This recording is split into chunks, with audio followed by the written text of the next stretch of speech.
بسم اللہ الرحمن الرحیم۔ غیر اللہ کے لیے علم حاصل کرنا۔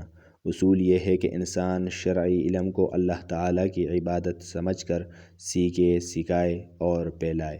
نبی کریم صلی اللہ علیہ وآلہ وسلم نے فرمایا ہے، بے شک اللہ تعالیٰ اور اس کے فرشتے آسمانوں اور زمینوں کی تمام مخلوق، حتیٰ کہ چیونٹیاں اپنے بلوں میں اور مچھلیاں سمندر کے پانیوں میں اس شخص کے لیے دعا مانگتی ہے جو لوگوں کو دین کی تعلیم دیتا ہے۔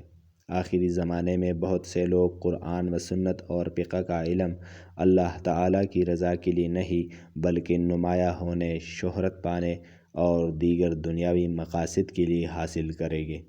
جیسا کہ حدیث ابو ہریرہ رضی اللہ تعالیٰ عنہ میں ہے کہ نبی کریم صلی اللہ علیہ وآلہ وسلم نے فرمایا، جب مال پے کو آپس میں بانٹ لیا جائے گا اور علم غیر دینی مقاصد کے لیے حاصل کیا جائے گا۔